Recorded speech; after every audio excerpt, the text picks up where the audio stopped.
Ok, buenos días a todos, gusto saludarlos.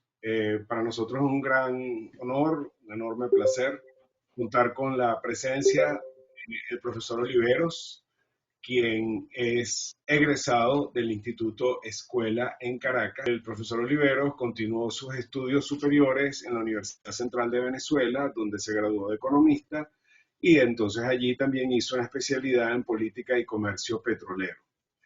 Seguidamente continuó en la Universidad Metropolitana, donde hizo una especialización en finanzas internacionales. Luego, en la Universidad de San Pablo, hizo un máster en dirección financiera.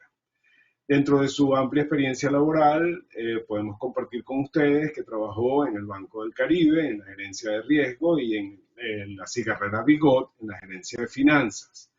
También ocupó puestos importantes en Mercapital, servicios financieros y en servicios financieros globales. Eh, ha sido profesor de Economía Petrolera en el posgrado de Comercio Petrolero de la Universidad Central de Venezuela. Colabora como freelance en artículos en El Nacional y en Runrunes de Nelson Bocaranda.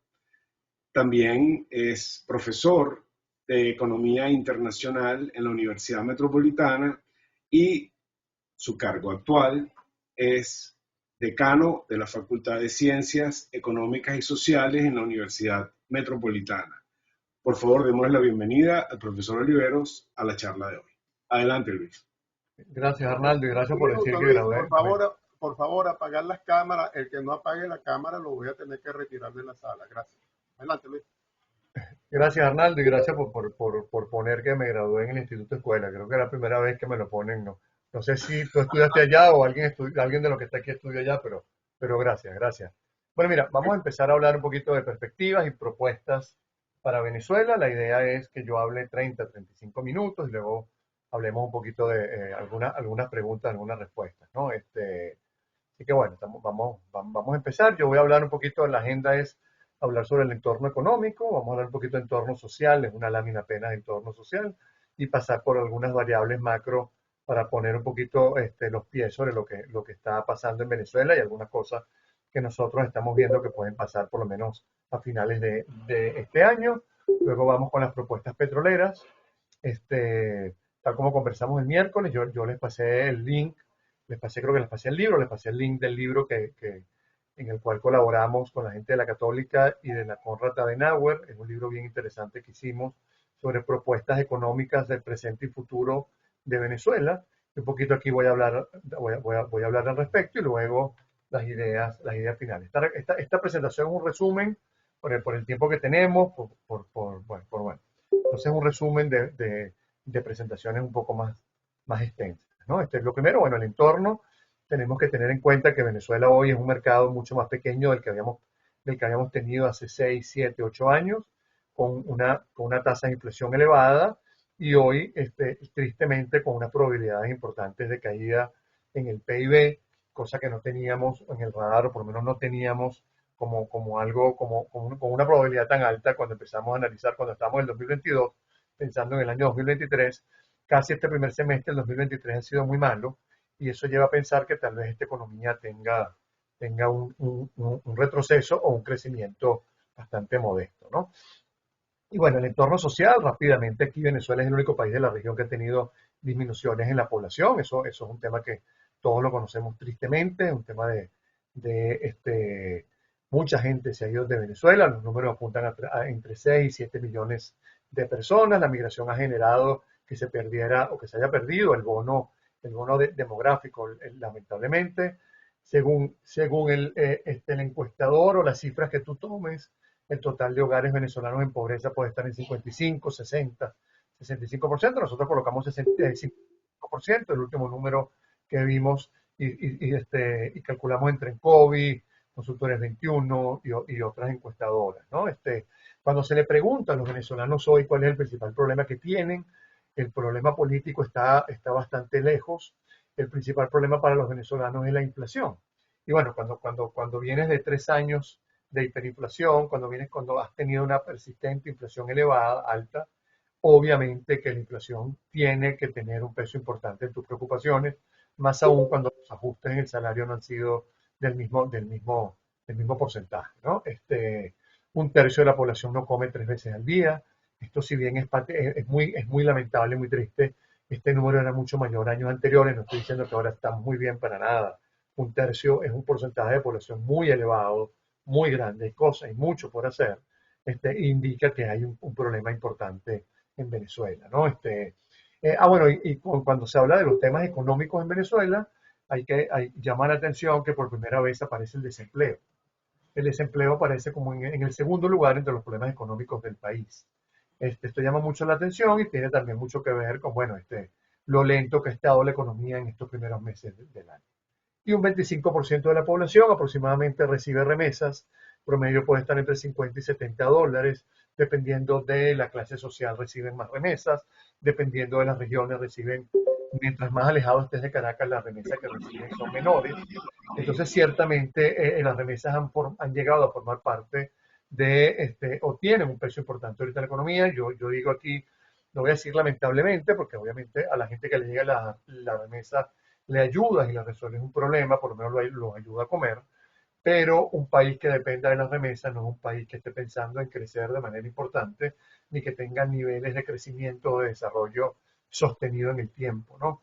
Aparte que hay estudios del Banco Mundial y del BID que apuntan a que las remesas, además de cumplir una función económica, que es recibir, las personas reciben plata y les mejora su calidad de vida, también tienen una función social, y es que estas personas que reciben remesas, esto está demostrado, tienen menos incentivos para salir a protestar, ¿no?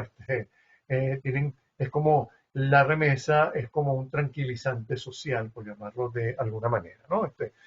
Cuando uno habla de estos temas, mucha gente se molesta, pero ciertamente el que no recibe remesas tiene más incentivo a salir a la calle que el que tiene al menos algún ingreso más allá del ingreso que recibe por alguna labor que esté haciendo, ¿no? En los ingresos, estos son números de Conindustria. Conindustria habla de que en el sector manufacturero un obrero gana en promedio 170 dólares, un gerente estaría ganando 800 dólares. Estos son números del sector privado, pero hay toda una discusión con respecto a estos números, porque obviamente sabemos que en el sector público los números son mucho más bajos. Cuando tú le muestras esto a algunas empresas medianas y grandes te dicen que ellos están pagando mucho más. O sea, que un gerente en el sector comercio, en el sector servicio, gane 330 dólares, es bastante poquito, ¿no? Pero más allá de eso, cuando tienes una canasta alimentaria cercana a los 526 dólares y tienes a dos personas profesionales trabajando en el sector comercio y entre las dos ganas solamente 416 dólares, ahí estás teniendo un problema grande, una brecha importante allí, donde las personas tienen que dedicarse entonces a hacer otra cosa para poder cumplir con la canasta, con la canasta alimentaria, ¿no? Entramos de una vez en el entorno económico y bueno, vemos aquí cómo la inflación sigue siendo un problema. Si el año pasado por esta fecha no estábamos teniendo problemas,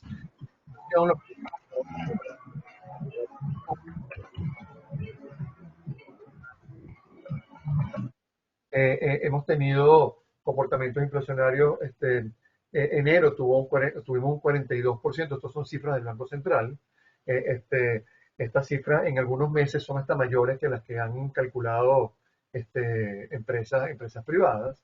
El Banco Central apunta calcula 42% en enero, 19% en febrero, y luego entre marzo y abril tuvimos en lo venezolano, en el lenguaje venezolano, una estabilización, ¿no? Pero los que me estén oyendo desde Estados Unidos o desde otros países, un 6% de inflación anual es un dolor de cabeza para muchos países a nivel mundial, yo te diría para la mayoría. Bueno, que nosotros tuvimos 6% en marzo y yo siempre digo, bueno, prácticamente no sentimos que los precios se movieron, ¿no? Esto un poco para poner en perspectiva las diferencias entre los problemas de Venezuela desde el punto de vista económico con los problemas del resto del mundo. Mayo todavía el Banco Central no ha publicado la cifra. El Observatorio Venezolano de Finanzas publicó que estuvo cercano al 7%. 7% en Venezuela, insisto, no es una inflación alta. En el resto del mundo, no voy a decir que es una hiperinflación, pero es una inflación preocupante, ¿no? Y lamentablemente este es un problema que sigue generando dolores de cabeza a los venezolanos, es un problema que está latente y es un problema que al gobierno le ha costado mucho luchar y ir a tratar de lograr una cifra de inflación al menos anual de 2 cifras, ¿no? Nuestros escenarios de inflación, 275 es nuestro escenario base para este año. La inflación acumulada de lo que va de año estamos cercano al 90%, suponiendo mayo. Estamos esperando el segundo semestre del año en Venezuela históricamente es más inflacionario que el primero. Tenemos un escenario, te diría el escenario positivo, entre comillas, 200%, y un escenario más pesimista de 322%. Esto obviamente hay que revisarlo casi que mensualmente porque, bueno, el tema de la fragilidad fiscal del Estado, ese tipo de cosas está afectando sin lugar a dudas la inflación, al igual que la tasa de cambio, ¿no? Me están oyendo bien, nadie se ha quejado, pienso que vamos, o sea, que se está viendo bien, que se ve bien la... todo Todo bien. bien, todo bien. Perfecto, perfecto, chévere, chévere. Disculpe. Con respecto al tamaño del Estado, este es otro de los mitos. Mucha gente dice hay que disminuir el tamaño del Estado en Venezuela porque es uno de los principales responsables de los problemas del país. Y cuando tú ves el año 2014 y el año 2018 que el tamaño del Estado en Venezuela era cerca de 50 puntos del PIB y hoy llega casi a 20 puntos del PIB, nosotros siempre hablamos de que el Fondo Monetario ve a Maduro como, bueno, como un ejemplo a seguir o como un ejemplo a vender desde el punto de vista de reducción del tamaño del Estado, porque en cuestión de pocos años pasamos de 50 puntos del PIB a menos de 20 puntos del PIB.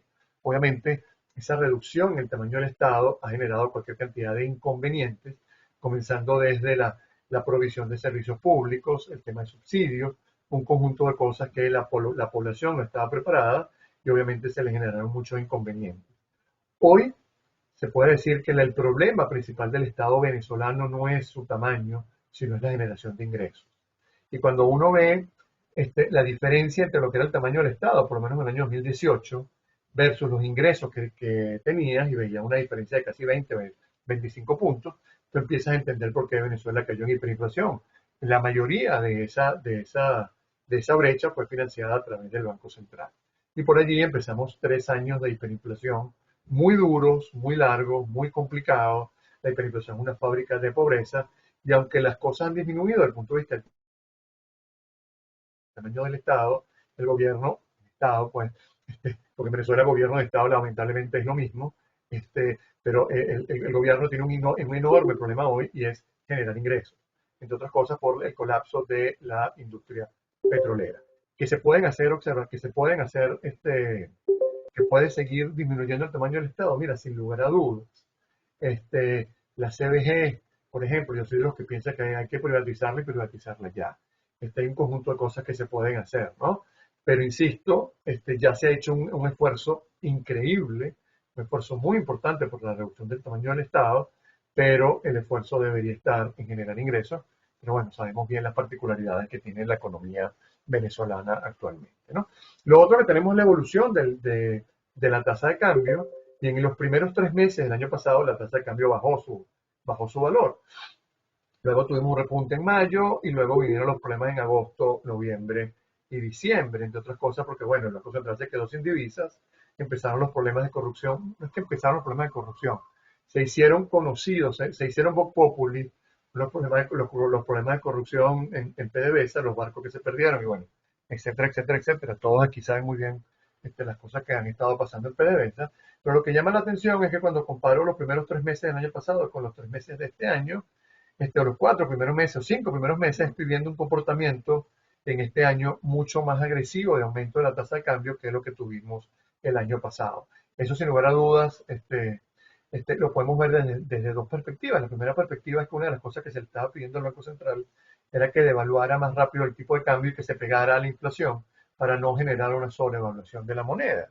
Porque después, y en Venezuela tenemos un PhD en sobrevaluación de la moneda, esa sobrevaluación de la moneda nos explota en la cara, hay aumentos vertiginosos, casi que overshooting en la tasa de cambio y eso indudablemente lleva a que la tasa de inflación se dispare, ¿no? Este año hemos tenido incrementos importantes, preocupa es el tema de que, bueno, todavía tenemos una sobrevaluación de la moneda, este año solamente, con la data de este año estamos hablando de superior al 25%. Si la tasa de cambio se estuviera comportando igual que la inflación, la tasa de cambio debería estar en 35. Estamos en 27, 26, 27 por allí. Estoy hablando del mercado BCB, ¿no? El mercado paralelo está como en 28 y pico, pero vamos a centrarnos en BCB. Al final, una diferencia de un bolívar y medio no va a cambiar mucho el análisis que estamos haciendo, ¿no? Aquí sigue habiendo una sobrevaluación de la moneda, lo que nos permite pensar que el gobierno tal vez, y lo hemos visto en estas últimas semanas, ha estado deslizando un poquito más agresivo la tasa de cambio, ¿no? ¿Hacia dónde va la tasa de cambio en Venezuela para este año? Mira, hoy estamos viendo que podemos terminar en 51 bolívares, un escenario pesimista de 58, pero como pasa con la inflación y como pasa con la mayoría de las variables en Venezuela, a lo mejor la semana que viene o el mes que viene esos números tenemos que cambiarlos porque ya 58 tal vez se nos hace corto. Yo esta presentación se la estaba haciendo a una persona que estaba en Londres el otro día y me dijeron, wow, van a duplicar la tasa de cambio. Y bueno, es que en Venezuela que se duplique la tasa de cambio no es algo raro, no es algo extraño, ¿no? En cualquier otra parte del mundo sí, pero bueno, nuestro problema inflacionario hace que la tasa de cambio, o sea, al final tasa de cambio e inflación tienen un círculo vicioso muy, muy fuerte para nuestra economía, bastante negativo, que el gobierno no ha podido cortar y que veamos aumentos explosivos en la tasa de cambio en pocos días.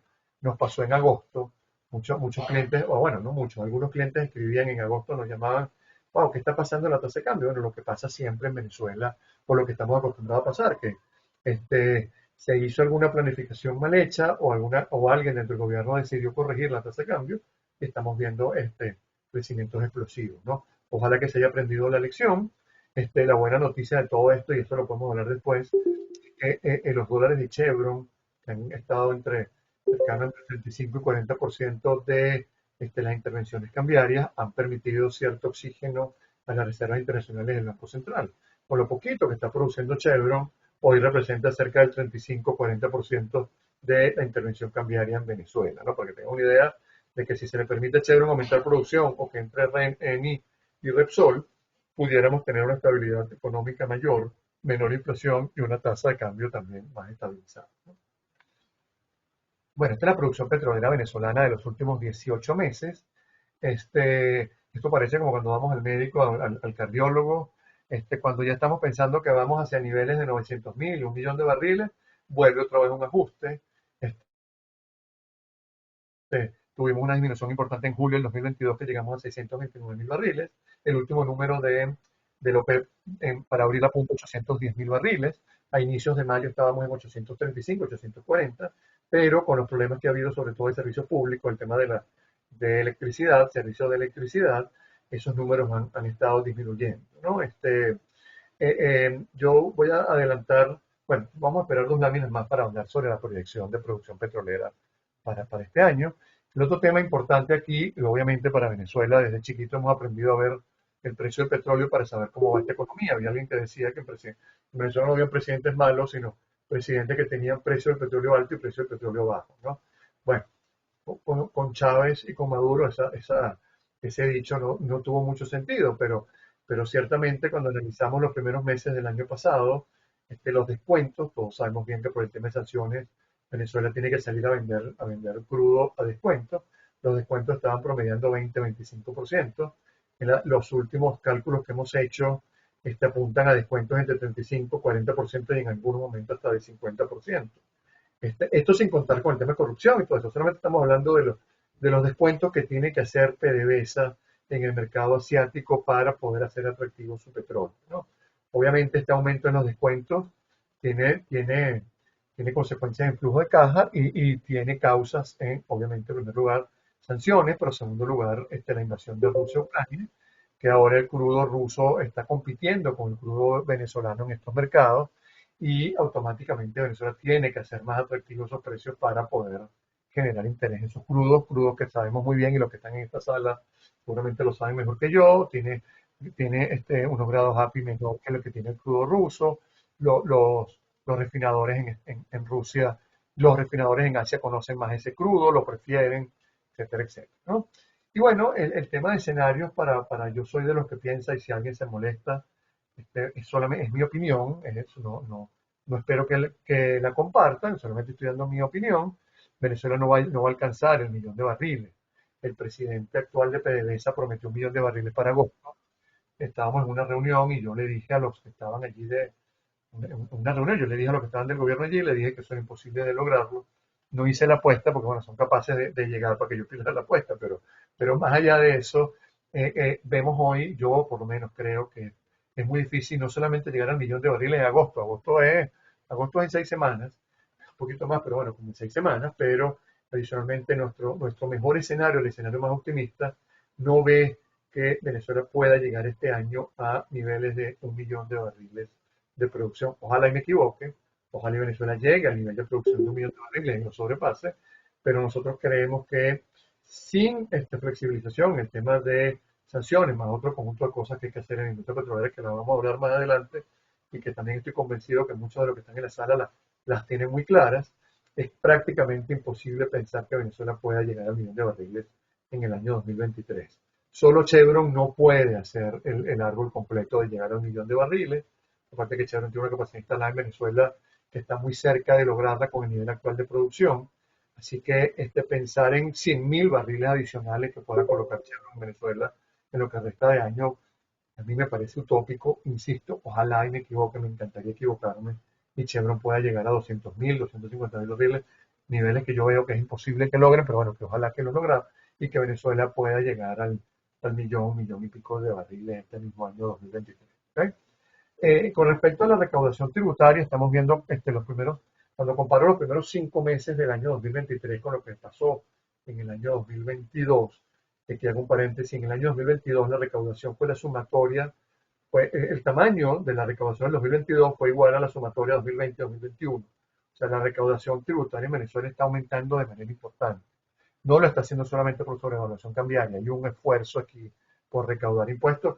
Después podemos evaluar si está bien o está mal, en un escenario en el cual un escenario recesivo, aumentar los impuestos, presionar más a la empresa privada con impuestos, no es precisamente lo que uno le enseña cuando está viendo política fiscal o política económica o teorías del desarrollo, pero hay un incremento importante en lo que es la recaudación. El año pasado se recaudaron cerca de 4.500 millones de dólares, este año se espera unos 5.500 millones de dólares, lo que llevamos en estos primeros 5 meses es cerca de un 25% más de lo que se recaudó el año pasado, ¿no?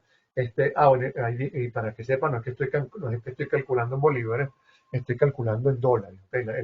Los números que les estoy diciendo son dólares, 4.500 millones el año pasado, 5.500 millones este año, un incremento en estos primeros 5 meses cercano al 25%.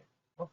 Y para los que me preguntan, porque siempre hay alguien que pregunta marzo, obviamente el incremento de la recaudación de marzo es porque ahí está el impuesto sobre la renta. Si un venezolano no lo pregunta, por lo menos una persona que vive afuera o que no conoce el tema de los pagos de los impuestos en Venezuela, automáticamente le llama la atención porque en marzo se recauda más impuestos. No es que tenemos ninguna fiesta especial, es porque, bueno, ese es el mes en el cual hay que pagar el impuesto sobre la renta, ¿no? El tema de la cartera de crédito es un tema fundamental, es un tema importantísimo. Sin crédito es difícil pensar en crecimiento económico sostenido, todas esas cosas que estoy seguro que ustedes manejan. Hace cerca de 2 años, la cartera de crédito en Venezuela estaba cercana a los 250 millones, 300 millones de dólares. Hoy está en niveles de 900 millones de dólares. La proyección apunta a terminar en 1.200 millones de dólares, ¿no? Y aquí vamos con el vaso medio lleno y medio vacío. Wow, 1.200 millones, cuando vienes de 300, estás aumentando por 4. Estamos hablando de 1.200 millones de dólares. ¿Okay? Estamos aumentando por 4. Eso sin duda es una buena noticia. Oye, claro que sí, es mejor tener 1.200 millones de dólares en cartera de crédito que tener 300 millones, ¿no? Pero cuando vamos a analizar estos 1.200 millones, primero, no representan ni el 10% de lo que tuvo Venezuela en cartera de crédito hace unos 10 años, pero en segundo lugar está una economía que hoy está necesitando 6.000, 7.000, 8.000 millones de dólares y apenas estamos pensando que podemos terminar el año en 1.200 millones de dólares, ¿no? Aquí hay mucho por hacer. La banca tiene innumerables desafíos. La banca no es ajena a lo que está pasando en el país. La banca ha sido uno de los sectores más golpeados. Obviamente, en una recesión tan fuerte, la banca sufre mucho. La buena noticia es que ahora tenemos un poco más de productos financieros. Ahora bueno, no creo que se hayan masificado, pero nos están llegando tarjetas de crédito con límites más interesantes. Hay más posibilidades de obtener crédito. La bolsa de valores también se está abriendo para el tema del mercado de capitales también para obtención de crédito, pero sin lugar a dudas es mucho por hacer y esos niveles de crédito no van a ser suficientes para poder apuntalar lo que necesita para crecer mucho más de lo que puede estar creciendo de lo que está creciendo este año. Esta es una asignatura pendiente. Aquí hay que cambiar, por ejemplo, el tema del encaje legal, sin lugar a dudas, pero más allá del encaje legal también hay que hacer algunas inversiones en el tema de la banca, porque el tamaño actual de la banca no le permitiría aumentar mucho más la cartera de crédito de lo que tenemos actualmente, ¿no? Eh, y bueno, el tema de actividad económica, hubiéramos hablado del año pasado y ese escenario de menos 1,5%, yo sinceramente no lo hubiera pensado, ¿no? Yo hubiera pensado un 10% en el 2022, tal vez 6%, un escenario de 6%, un escenario de 3% para el año 2023. Hoy los escenarios, por lo menos lo que estamos viendo nosotros, es un escenario de 2% como nuestro escenario base, un escenario de 0,2% y un escenario de menos. El 0,2% prácticamente esta economía se congeló. Y el escenario, oye, más pesimista, pero que bueno, hay que tenerlo en el radar, por cómo se están moviendo algunas cosas en esta economía, de menos 1,5%, ¿no? Mucha gente habla del frenazo, a mí me parece un error hablar de que esta economía se frenó. Un frenazo es cuando usted está en un carro manejando a 100 kilómetros por hora, ¿no? O 150 kilómetros por hora, o a una velocidad importante. Esta es una economía que viene en un carro, disculpa, ok. Esto es una economía que viene en un carro que viene en retroceso y que fue en retroceso a una velocidad importantísima. Luego se frenó, ese retroceso se frenó en el año 2021 y venía carcoviando, venía con una velocidad más o menos suavecita en el año 2022 y en el año 2023 está como disminuyendo un poquito más la velocidad, pero no puedo hablar de frenazo. Una economía que pierde 80% y está recuperando 6 puntos en 3 años, para nada está frenando, o sea, un frenazo. Es una economía que le está costando crecer y esta es una economía que no va a crecer en la medida en la cual no hayan los cambios institucionales, lo vamos a ver más adelante, pero también el tema de sanciones va a ser fundamental, ¿no? Sin esos cambios, el cambio institucional, obviamente los cambios políticos, pero también el tema de flexibilización de sanciones, sin esos cambios es prácticamente imposible pensar en una recuperación económica del país, un crecimiento vigoroso, un crecimiento sostenible, ¿no? Vamos con las propuestas del sector petrolero. Como les dije al comienzo, yo participé en este libro de la Católica, estaba la Fundación Konrad Adenauer, estuvimos en Europa presentándole el libro al Congreso Europeo, algunos eurodiputados, también el gobierno alemán, algunos funcionarios del gobierno alemán, algunas ONG, algunas think tank, y claro, estaba empezando el tema de Rusia-Ucrania y la gente lo que te preguntaba era que si Venezuela era capaz de producir petróleo, de producir gas, para tratar de compensar lo que estaba pasando con Rusia, ¿no? Porque obviamente ese era el tema, y creo que todavía sigue siendo un tema importante, con el tema de Rusia con Ucrania, ¿no? En el libro a mí me tocó analizar las propuestas. Esto es un resumen de las propuestas. Las propuestas para el sector petrolero y el sector gasífero están divididas en propuestas comunes, propuestas presentes, propuestas al futuro. Aquí voy a hacer un resumen bastante rápido sobre estas propuestas. Yo soy de los que piensa, y ojo, insisto, en mi opinión, si nosotros no recuperamos el sector petrolero en Venezuela, es difícil pensar en una recuperación económica en el país. Y no estoy hablando de que estoy supeditando el futuro de Venezuela a 40, 50, 60, 70 años al sector petrolero, porque sabemos muy bien lo que está pasando en el mercado petrolero, sabemos muy bien el tema de la descarbonización, sabemos muy bien el tema de la transición energética, pero pensar en una recuperación económica en Venezuela sin las divisas del petróleo, una recuperación rápida, que es lo que necesita, porque hay mucha gente pasándola mal, y pensar en otros sectores que lo pueden generar en el corto plazo, wow, es un poco utópico, ¿no? Yo pongo el ejemplo de que mucha gente habla de turismo. Yo siempre le echo broma a Valentina Quintero de que, bueno, a todos nos encantan las playas de Venezuela. A mi esposa ama Mérida y siempre anda con el fastidio de que tengo que ir para Mérida y todo eso. O le encanta ese tipo de cosas. Pero el turismo no, si no hay cambios importantes en lo que es el sector turismo y en lo que es el país, es difícil atraer un número importante de turistas que te generen divisas cercanas a lo que genera el petróleo. Un poquito yo digo que eso es como vender humo, ¿no? Obviamente tenemos que desarrollar esa industria, ese tipo de cosas, pero si necesito divisas ya para poder mejorarle la calidad de vida a los venezolanos, hacerlo ya, hacerlo en el corto plazo, sin duda alguna el sector petrolero es fundamental, ¿no? Propuestas para el presente, bueno, aquí estoy seguro que la mayoría se va a sentir identificado con muchas de estas, el fortalecimiento institucional. Venezuela tiene una de las peores uno de los peores niveles de calidad institucional del planeta. Sabemos muy bien el desastre institucional que hay en Venezuela. Pensar en una reestructuración de PDVSA o de la industria petrolera de Venezuela sin una reestructuración de la deuda externa, tanto de la República como de PDVSA, es un poco difícil de pensar. Ese es un tema que hay que resolver, que hay que atacar. Buscar el apoyo de las multilaterales, hay un eslogan que dice, solos no podemos, y lamentablemente el dinero que hace falta para recuperar Venezuela y recuperar muchas cosas, Venezuela no lo tiene. Para recuperar la industria petrolera, Venezuela no lo tiene, PDVSA no lo tiene. Elaborar un plan de captación y retención de personal. Aquí están colocados no de manera por importancia. Lo más importante es esto, no. Creo que en la situación actual podemos caminar y comer chicle, podemos hacer muchas de estas cosas o todas estas cosas en paralelo, ¿no? Mucha gente me va a decir, bueno, ¿cómo enfocar a PDVSA en funciones medulares no operativas y asignar, va a estar de quinta y de cuarta va a estar el programa de captación y retención de personas? No, creo que todo se puede hacer al mismo tiempo. Tenemos profesionales en la industria petrolera en Venezuela, venezolanos hay muchos, si bien muchos en el exterior, pero mucha gente capacitada para poder llevar a cabo estos cambios. Y hay cosas que se deben hacer rápidamente. Yo siempre digo al final, un día que pasa es como una semana más que nos va a tardar recuperar la industria petrolera, ¿no? Algo fundamental también, un poco en eso de que solos no podemos, generar condiciones para las empresas privadas, disminuir la alta presión fiscal, empezar a buscar diferenciar entre campos. Muchas de estas cosas han sido hasta conversadas con gente de PDVSA.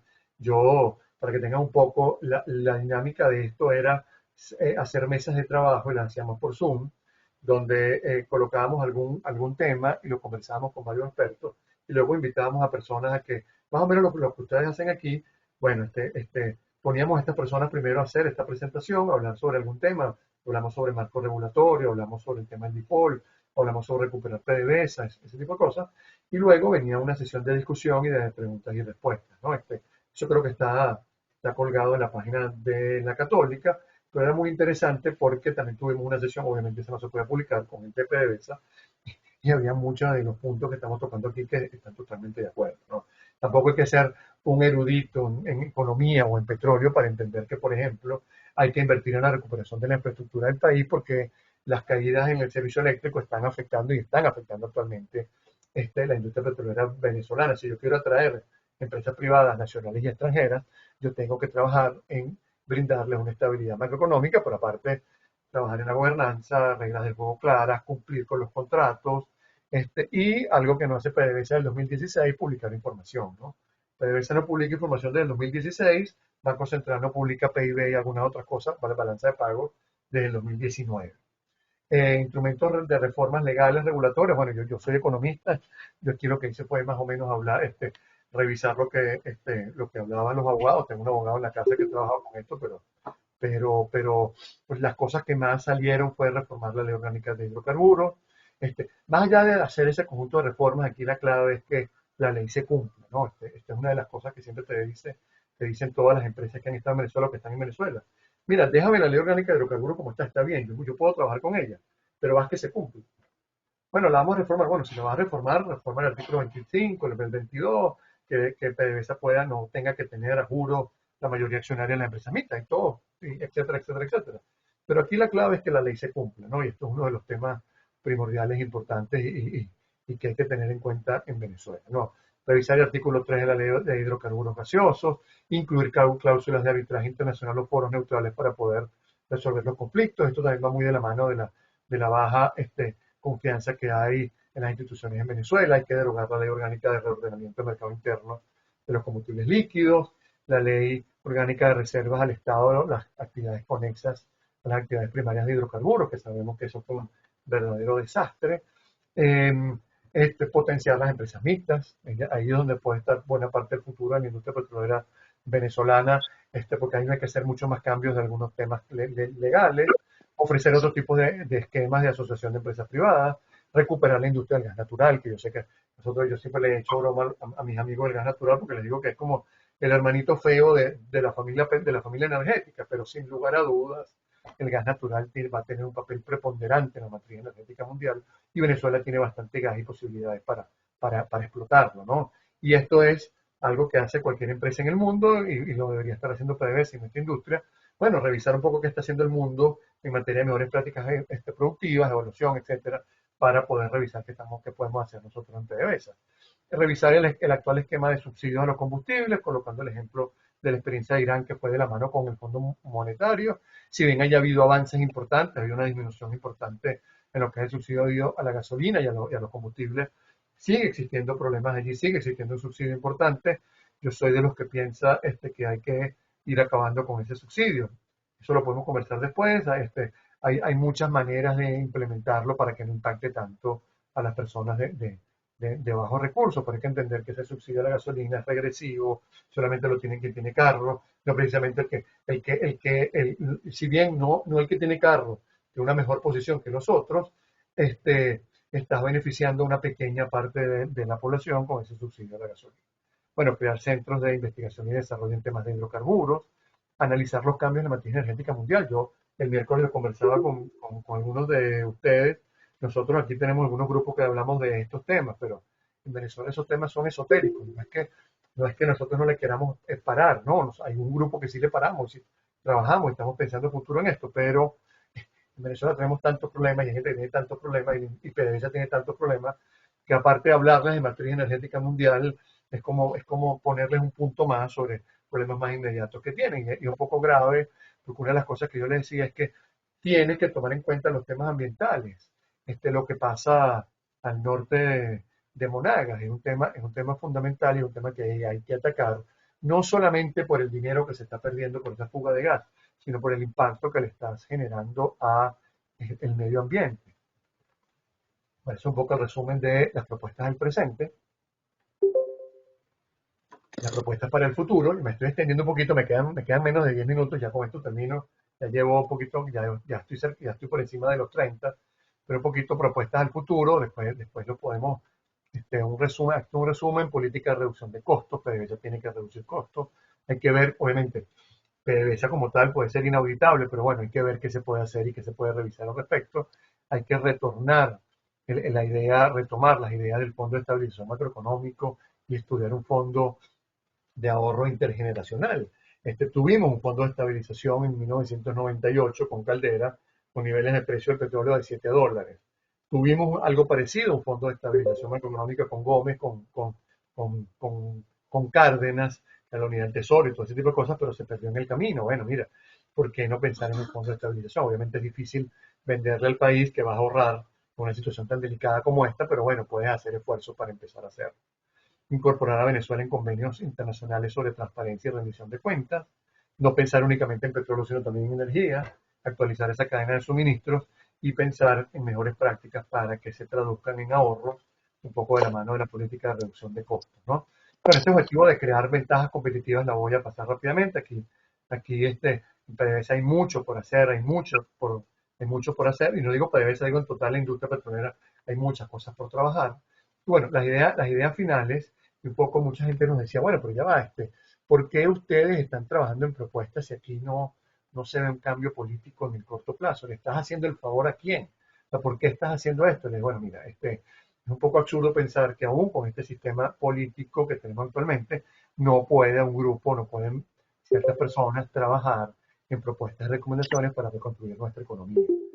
Creo que es necesario, es serio, y aparte es responsable que personas nos reunamos y podamos hablar sobre qué hay que hacer en determinados sectores.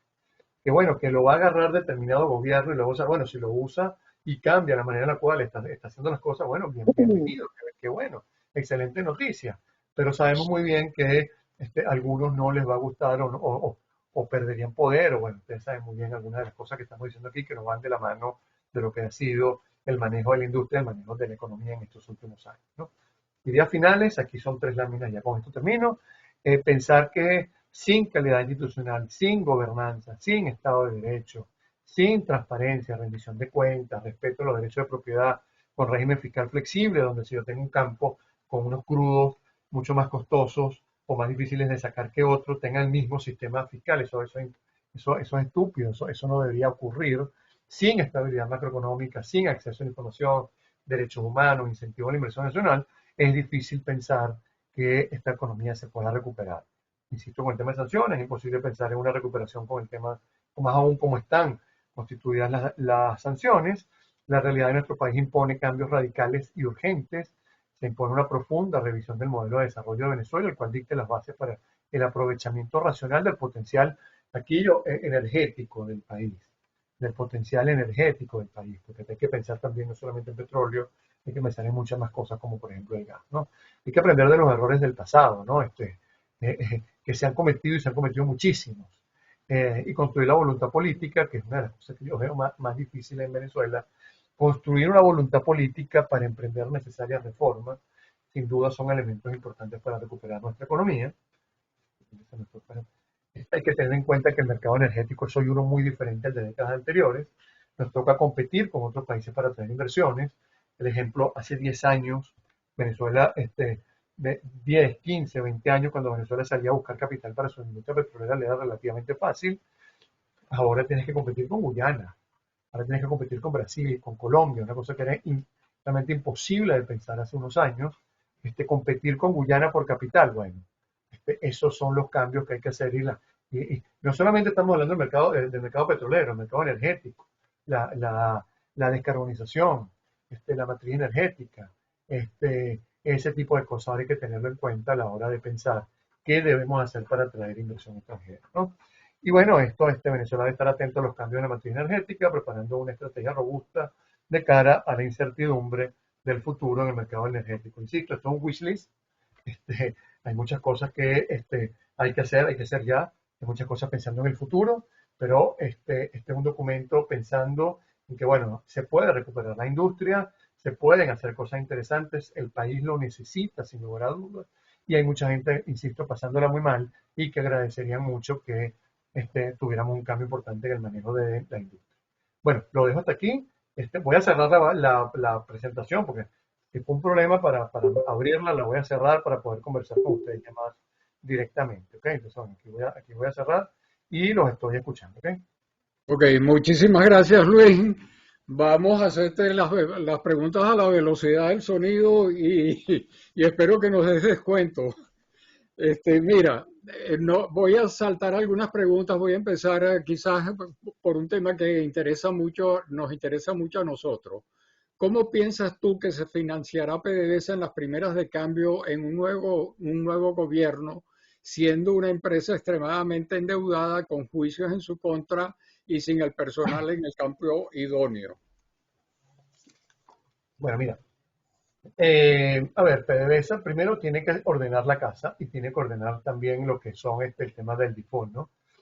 En paralelo se pueden hacer cambios en la ley orgánica de hidrocarburos que permitan a empresas privadas venir a invertir en esos proyectos, ¿no? Mira, yo lo que le digo, la persona que me respondió, la persona que preguntó, le digo, ojalá, ojalá que ese sea nuestro problema en el corto plazo. Oye, ¿cómo va a ser?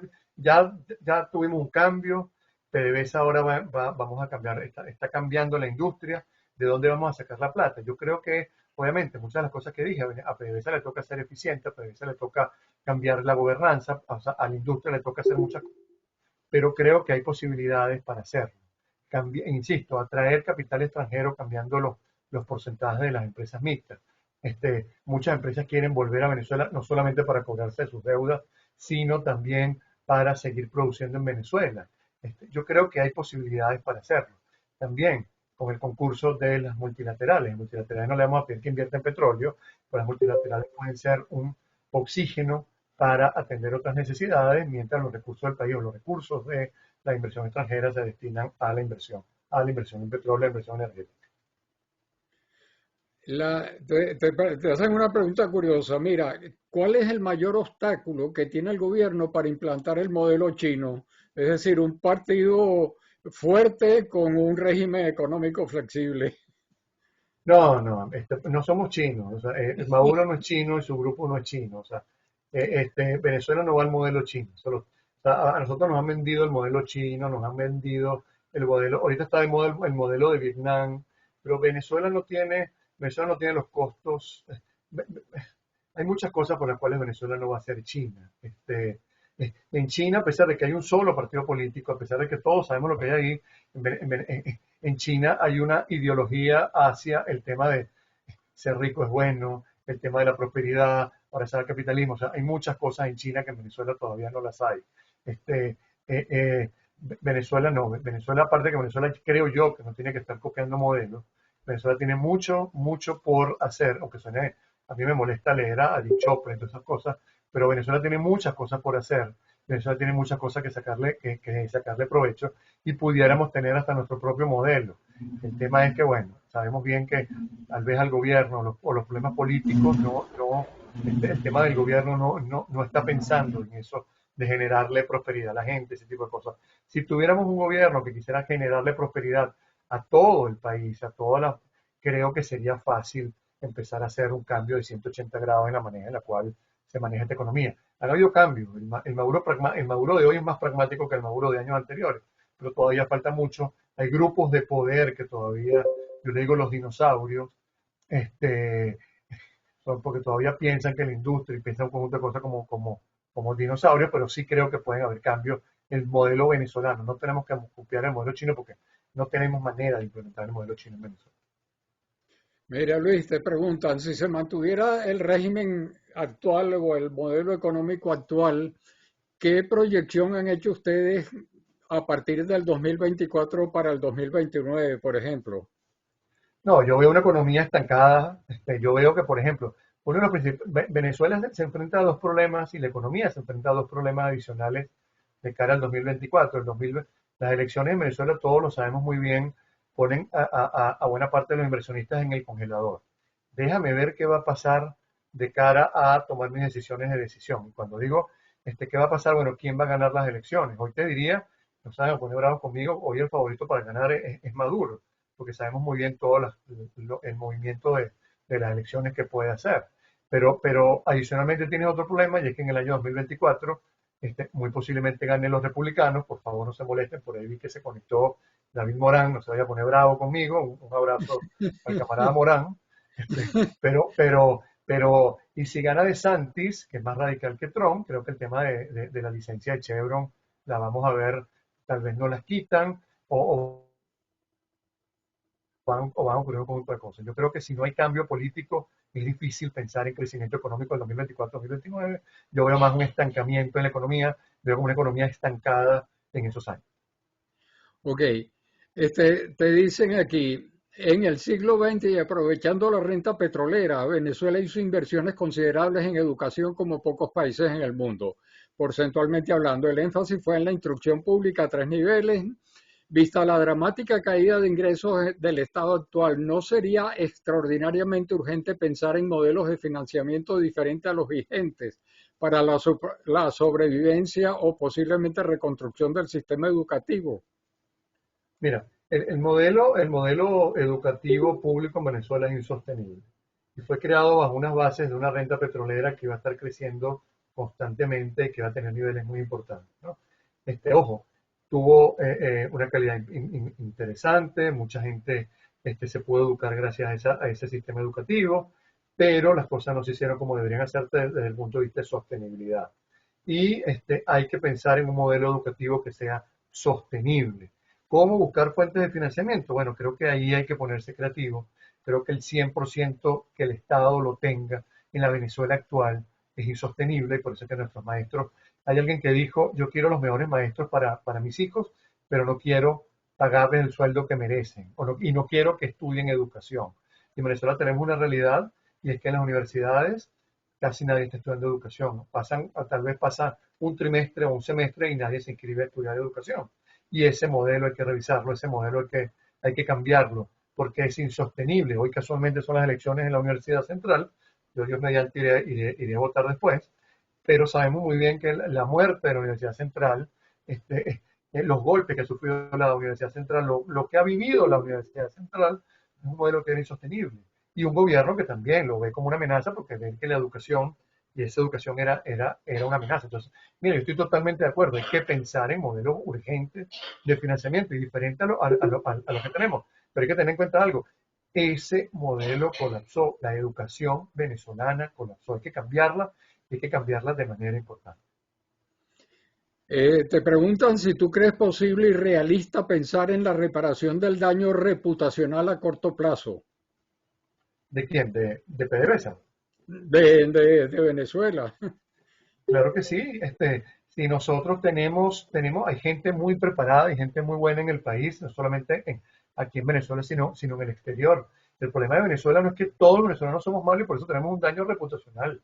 Venezuela hoy es tóxica por muchas cosas, pero con cambios políticos, Venezuela vuelve a ser ese gran país que pues hace unos años. O sea, yo soy de los que piensan, yo vivo en Caracas, yo tengo mi familia en Caracas. Y yo pienso que Venezuela es recuperable. Venezuela tiene mucho por aportar. Yo no quiero pensar, y no está en mi escenario pensar que Venezuela o sea, todo lo que se ha hecho mal, que aparte es culpa de un grupo, no es culpa de todos los venezolanos, es culpa de un grupo, eso nos va a pesar a nosotros por el resto de nuestra vida. O sea, lo que tenemos es que tratar de buscar vías para que haya cambio y volver a ser ese gran país que fuimos alguna vez. Ok, este, te preguntan que por qué no cuestionas la existencia del monopolio público estatal de la industria petrolera. Porque ese monopolio público estatal hoy no es el principal problema que tiene PDVSA. Yo puedo hacer muchas cosas dentro de PDVSA y luego sentarme a discutir si es preferible o no privatizarla. Y hay que poner los pies sobre la tierra.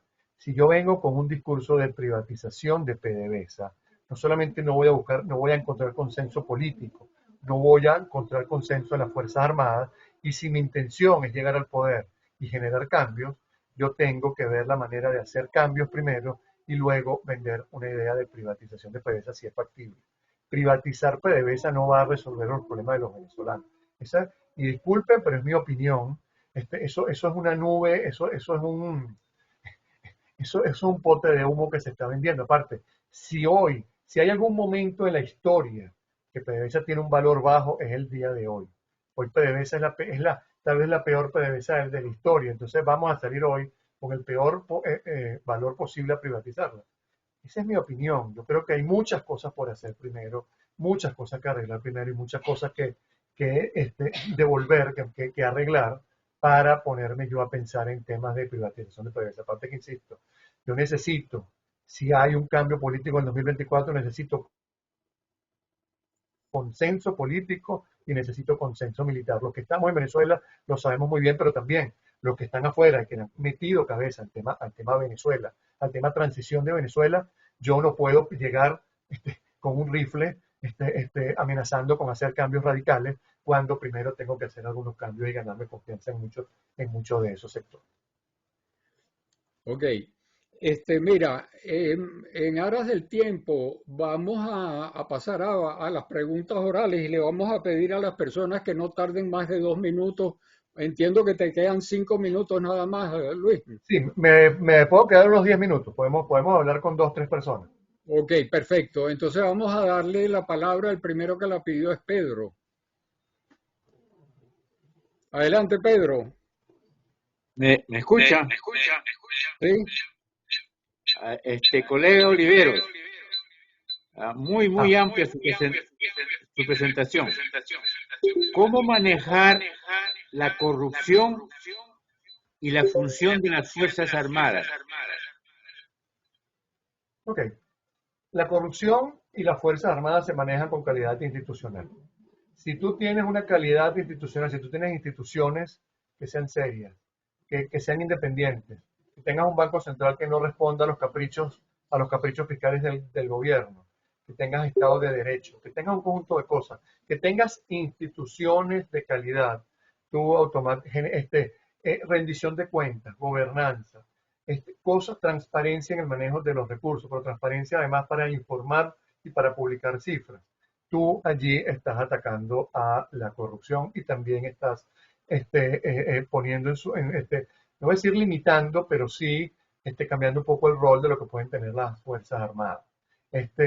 Insisto, para mí la clave es el tema institucional. Con el tema institucional tú puedes hacer un conjunto de cosas para bien y para generarle valor a la industria y generarle valor a los venezolanos. Ok, tiene la palabra Arnaldo Rodríguez. Gracias, Luis, por tan interesante charla. Por la rama. Curiosidad, ¿quién te ha retado más en estos planteamientos? ¿El oficialismo o la oposición? Mira, wow, a ver, yo no es que tengo una comunicación muy fluida con el chavismo, y luego de mi postura con la oposición, con las sanciones, hay un sector de la oposición que no me quiere. Pero yo veo yo veo dinosaurios en el chavismo, pero veo grupos de poder en el chavismo que pueden ser manejados. Yo veo más entendimiento en el chavismo de lo que se supone debería haber en la oposición, ¿no? En la oposición todavía hay ideas, uno le habla, y no estoy hablando de toda la oposición, estoy hablando de ciertos grupos, no voy a decir nombres, porque aparte estamos en primarias y luego empiezan a hacerle publicidad a lo que dije. También se conectó Luis Javier Grisanti, saludos Luis Javier. Aquí el punto es que la sociedad venezolana tiene que tener cambios importantes, ¿no? Por ahí una persona decía, creo que una señora, se llama Luisa, la educación y la salud son servicios y deben pagarse. Estoy de acuerdo. Pero las Fuerzas Armadas deben ser eliminadas. Wow, yo ahí no estoy de acuerdo. Yo creo que la institucionalidad es lo que debe ser rescatado, ¿no? Y muchos políticos de oposición piensan que el tema, lo que hizo Chávez fue, oye, yo lo hubiera hecho como Chávez, pero mejor gerenciado. Y te encuentras con una propuesta que ahora no tienen nada que ver ni con el presente ni con el futuro del país. Pero para responderte rápido, y ojo, mis ideas no es que las presenté aquí, están escondidas. Esas ideas están publicadas y esas ideas yo las comparto permanentemente en estos foros o en eventos o en discusiones o en reuniones con clientes. Pero son ideas que, sin lugar a dudas, dentro del gobierno hay un sector que le gustan. El tema es el tema ideológico, el tema de poder, que no las llevan a cabo. Pero el tema de la oposición es que parece que hay algunos que como que no terminan de estudiar el tema petrolero y el tema económico y se lanzan con muchas iniciativas o muchas ideas que no tienen nada que ver con lo que realmente está pasando en Venezuela. Y para combinarte, Arnaldo, creo que es mitad y mitad. Antes era el chavismo el que te insultaba, el que te decía cosas. Creo que parte del chavismo, y mucha gente la ves en la calle, te dice, por ejemplo, quitaron los controles de precios y nadie del chavismo salió a criticarlo.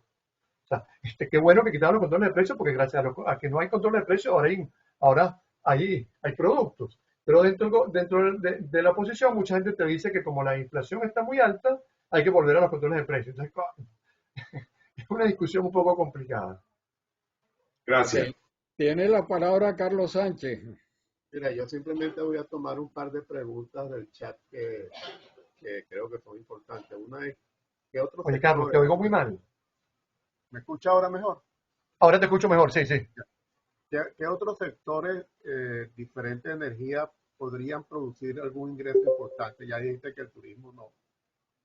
Y la otra pregunta, y parcialmente la contestaste, es cómo incorporar a los partidarios, en el caso de un cambio de régimen, cómo incorporar a los partidarios del chavismo, pues del chavismo, madurismo, que concuerden con nuestras ideas. Mira, Carlos, empiezo por la segunda que me parece genial.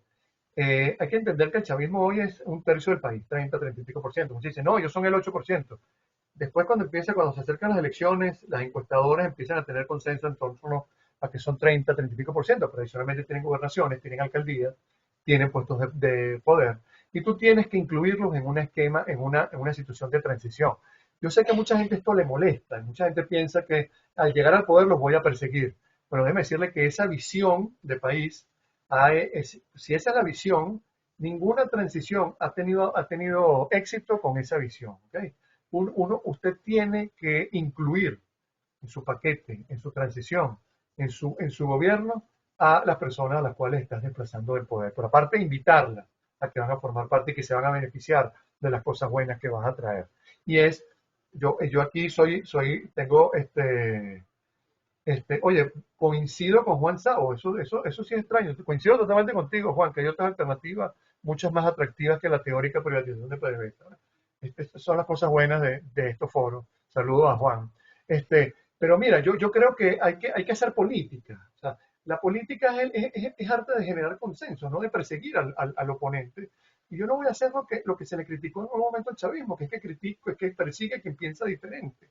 La idea es que entre los venezolanos reconstruyamos este país. Obviamente necesitamos ayuda externa, sin lugar a dudas, pero tenemos que reconstruir, tenemos que invitar a esa gente, tradicionalmente tenemos que generar una propuesta de valor que los enamore, y eso es una de las cosas que me preocupa a mí. en este tema de las primarias, además que falta tiempo y podemos, a lo mejor la vamos a ver, pero que pareciera que falta una propuesta de valor que enamore no solamente a los opositores, sino también al otro lado de la ecuación. Wow, Carlos, sectores. Hay que entender, primero, yo creo que tenemos que definir cuál es nuestro horizonte, nuestra estrategia de desarrollo en Venezuela. Venezuela tiene potencialidades en algunos sectores y en otros no. El otro día estábamos discutiendo, entonces alguien decía, bueno, pero es que la industria automotriz en Venezuela nunca ha sido competitiva. ¿Por qué Venezuela en vez debería dejar de producir carros y ponerse a producir otras cosas e importar carros? Mira, yo creo que eso es un análisis muy serio. ¿Cuáles son los sectores? El tema del turismo, porque bueno, es una pregunta para mi Venezuela. ¿Cuál sector te gustaría a ti? Bueno, el turismo. Pero Venezuela tiene que también entender lo que hizo Corea del Sur, lo que hizo Japón en su momento cuando se estaban en las fases de reconstrucción, apuntar a sectores tecnológicos, a sectores del futuro, aquí hay inteligencia artificial, o sea, hay un conjunto de cosas. Venezuela, por el tema de crisis, ha generado todo un ecosistema de emprendimiento muy interesante, que ha escalado, muchos de esos emprendimientos han escalado, pero adicionalmente tiene fintech, adicionalmente tiene muchísimas cosas que se pueden desarrollar. Se desarrollaron gracias a la crisis, pero también te invita a pensar que en Venezuela con alguna ayuda gubernamental, porque todo esto ha sido a pulmón privado y atrayendo algunas inversiones extranjeras, pero el gobierno prácticamente no ayuda en esto, no ayuda, prácticamente no ayuda. Aquí hay que insistir, el papel de la banca ha sido también muy importante, pero mira, el tema de pensar en el futuro, hacia dónde va la economía del futuro y hacia allá replantear mi modelo de desarrollo. Y te insisto, Corea del Norte y Japón, cuando estaban pensando hacia dónde ir, Corea del Sur se metió por el tema de la industria pesada, y aquí no voy a dar una clase, pero todo empezó a generar mucho más ingresos que Corea del Norte, y mucha gente criticaba en Corea del Sur porque no se estaba haciendo lo de Corea del Norte, que estaban ganando más plata. Y la estrategia era una estrategia hacia el futuro, y creo que hacia allá tiene que pensar Venezuela, no solamente en el tema energético, pero Venezuela tiene potencialidades en el tema energético para poder tener un papel importante en estos cambios de la matriz energética. Eduardo, Luis, pidió la como palabra. sabemos que te tienes que ir, vamos a dar un último derecho de palabra a Evanán Romero. Evanán, solo 2 minutos máximo, por favor. No, espérate, ¿me oye, no? Sí. Sí. A mí me sorprende la posición del doctor economista Olivero. Nunca lo había visto ni siquiera en persona. Pero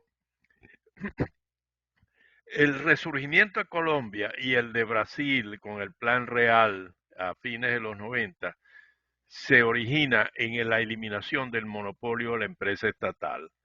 Entonces, ¿cómo es que en Venezuela, donde prácticamente existe como traba, PDVSA, como monopolio, al final dice que no, pero en la realidad el 70% ahorita de la actividad de generación de barriles y producción está en manos privadas?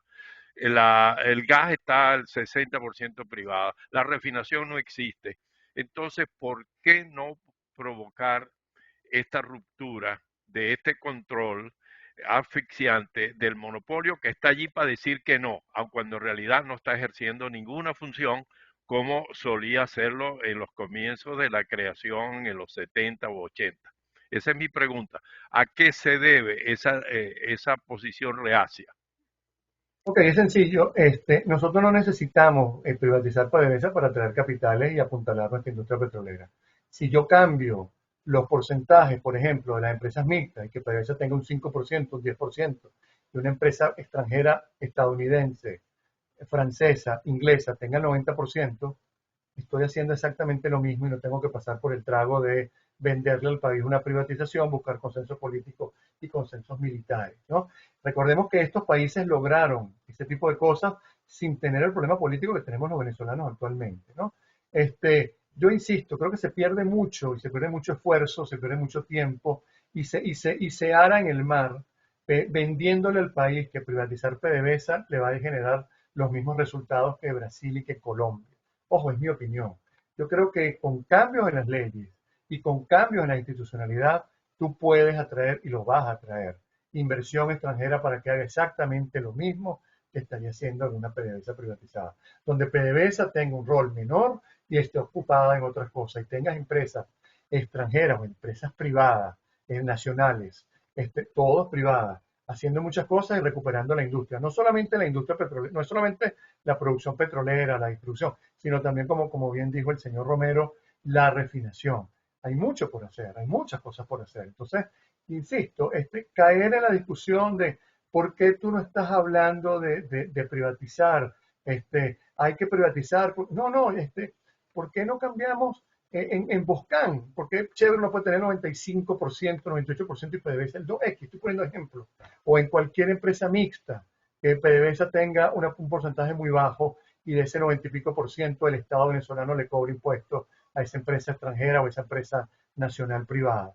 Yo creo que es mucho más rápido, mucho más eficiente y más aún pensando en un año 2024, que si hay un cambio de gobierno, el Congreso no va a ser precisamente un Congreso con mayoría opositora, además del Tribunal Supremo de Justicia, Fuerzas Armadas, instituciones, etc. Hay que poner los pies sobre la tierra si yo quiero ganar, estar en el poder, cobrar y adicionalmente mantenerme, que sea sostenible un gobierno. Si yo repito los errores de empezar a perseguir, entonces, bueno, creo que tu sostenibilidad en el gobierno o en el poder va a ser bastante baja. Recordemos que estamos ante una situación política compleja, una situación política muy, muy compleja. Bueno, vamos a cerrar porque no queremos abusar de tu tiempo, Luis. Yo sé que tenías que retirarte hace unos 10 minutos. Muchísimas gracias por tu presentación y por poner esas ideas de una manera tan amplia y sencilla. Te agradecemos, esperemos que sigas participando en nuestras reuniones. Dale, un fuerte abrazo, gracias Arnaldo, gracias por los Gracias, correos, Luis. por la paciencia, y bueno, cuídense mucho, hasta luego, feliz día.